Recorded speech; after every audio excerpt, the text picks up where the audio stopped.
Hello দর্শক বন্ধুরা, তোমরা সবাই কেমন আছো? আমি কিন্তু ভালো আছি, বিন্দাস আছি।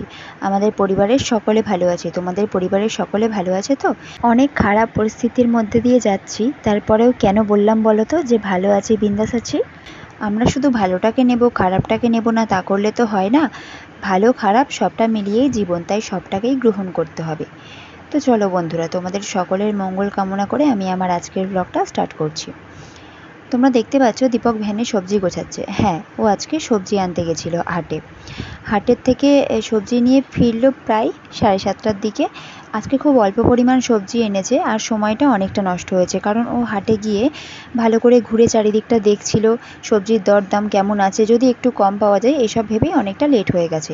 তা না হলে ও তো 7টার মধ্যে চলে আসে, আধ ঘন্টা লেট মানে কিন্তু অনেকটাই লেট। তো যাই হোক, ও এখন সবজি গোছাচ্ছে আর এই লাল শাকটা গোল করে আমি কিন্তু গুছিয়ে দিয়েছি। ও বলল যে বেশ ভালোই হয়েছে। আর ক্যারেটগুলো যেহেতু ভ্যান থেকে একবার খুলে ফেলা হয়েছে, সেই জন্য ক্যারেটগুলো আর ভ্যানে লাগানো হলো না, কারণ আবার তো মাছ বিক্রি করবে যখন, তখন ক্যারেটগুলো ভ্যান থেকে আবার খুলতে হবে। তাই জন্য দুটো ক্যারেট বেঁধে নিল।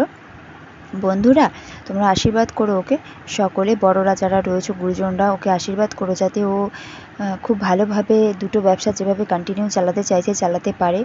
আর একটা কথা বলি, অনেকে অনেক রকম কথা বলছে আমাদের, সেগুলো শুনে খুব কষ্ট হচ্ছে, কিন্তু একটা সবার খারাপ সময় সব সময় থাকে না, ভালো তো নিশ্চয়ই আসে, তাই না? বর্ষা হয় বলেই কিন্তু পূর্ণিমা হয়, আবার এদিকে জোয়ার হয় বলেই কিন্তু ভাটা হয়। তাই খারাপ ভালো সবটা মিলিয়েই জীবন, সবটাকে গ্রহণ করতে হবে, কি তাই তো? তো বন্ধুরা, ও কিন্তু ভেন্ডি এনেছে, পটল এনেছে, এখানে আছে নেনুয়া, লাল শাক আছে আর কাঁচা লঙ্কা আছে, মাত্র কয়েকটা জিনিস আজকে নিয়ে এসেছে। তার মধ্যে আমি আবার বললাম আমাকে সবজি দাও, আমাকে বললো যে তুমি কি নেবে? আমি বললাম আমাকে লাল শাক দিয়ে দিও, আর একটু পটল, একটু ভেন্ডি, নেনুয়া, কাঁচা লঙ্কা সবগুলোই মানে অল্প অল্প করে দিয়ে দিও। তাহলে কি হবে, তুমি যদি কালকে সবজি আনতে নাও যাও, তাহলে আমাকে আর সবজিটা অন্যের থেকে কিনতে হবে না। তো যেমন কথা তেমনই কাজ, ও আমাকে সব কিছু দিয়ে দিল। আর এই যে এইগুলো এখন ওজন করে দিচ্ছে আমাকে, ওজন করছে, তার কারণ হচ্ছে আমার থেকে বউনি করার জন্য কিছুটা পয়সাও নেবে।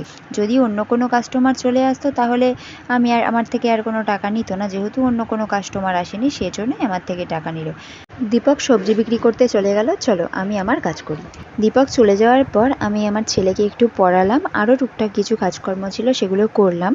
তারপরে 11:10-এ দীপক চলে আসলো, আর আসার সময় এই মাছগুলো কিনে নিয়ে এসছে। এই মাছগুলো কেনার দুটো কারণ হচ্ছে, প্রথমত ও মাছ কাটা শিখবে, দ্বিতীয়ত আমার ছেলে এই মাছগুলো খেতে খুব ভালোবাসে। তো বন্ধুরা, ও আবার তোমাদের দেখাচ্ছে যে মাছ কাটা কেমন হয়েছে। তোমরা কিন্তু ভিডিওটা দেখে অবশ্যই জানিও কমেন্ট করে যে ও প্রথম দিন কেমন মাছ কাটলো, মাথাগুলো কেমনভাবে বাদ দিয়েছে দেখো। আমার কিন্তু একটু কাজ হালকা হলো। দুপুরবেলা দারুণ মজা করে মাছ ভাত খেলাম। তারপরে বিকেলবেলা একটু ভাত ঘুম দেওয়ার পরেই দীপক উঠে গেল, উঠে আমাকে বলল যে আমি বাজারে যাচ্ছি, বাজার থেকে এসে একটা কিছু বানাবে, আমি খাবো। আমি বললাম ঠিক আছে, কিন্তু ও বাজার থেকে আসার পর আমাকে বলল যে কি বানিয়েছো? আমি তো বলছি কিছু বানাইনি। তখন ঝট করে বলল যে তুমি ছাদে চলে যাও, ছাদ থেকে কয়েকটা পেয়ারা আনো। ছেলেকে ডেকে নিয়ে ছেলে আর আমি ছাদে গেলাম। ছাদে গিয়ে দেখো আমাদেরই পেয়ারা গাছ, সেখান থেকে বেশ কিছুটা পেয়ারা পেড়ে আনলাম। পেয়ারা পেড়ে এনে পেয়ারাটা মাখা করেছি। তোমরা একটু দেখো যে পেয়ারা গাছে কত পেয়ারা হয়েছে, প্রচুর পেয়ারা হয় কিন্তু।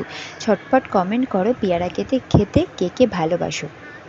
আমার কিন্তু পেয়ারাটা মাখায় ভীষণ ভালো লাগে। আমি পেয়ারা মাখা বানাতেও যেরকম ভালো পারি আর খেতেও সেরকম ভালোবাসি। পাকা পেয়ারাগুলো কিন্তু পোকা লাগার ভয় থাকে। আর দেখো গাছে কত পিঁপড়ে হয়েছে, এই পিঁপড়েগুলো কামড়ালে কিন্তু পুরো ফুলে যাবে হাতটা, আর প্রায় 3 দিনের মতো ব্যথা থাকে ওই কামড়ানো জায়গাটা। একটু আগে তোমাদের বললাম না যে দীপক বাজারে গিয়েছিল, তো বাজারে গিয়েছিল, দোকানের কিছু সরঞ্জাম শেষ হয়ে গিয়েছিল, যেগুলো শেষ হয়ে গিয়েছিল সেগুলো আনতে গেছিলো। আর আমি এখন বসেছি কৌটোগুলো ভালো করে পরিষ্কার পরিচ্ছন্ন করে সেই জিনিসপত্রগুলো আবার ঢেলে দিতে। এখানে কিছু আমি ডাল ঢালছি, আটা এবং ময়দা ঢালছি। এগুলো প্রায় অনেকটা শেষের দিকে এসে গেছিলো, সেজন্য আনা হলো এবং ঢালা হলো। তো বন্ধুরা, আমার আজকের ভ্লগ এই পর্যন্ত। তোমাদের কেমন লাগলো অবশ্যই কমেন্ট করো।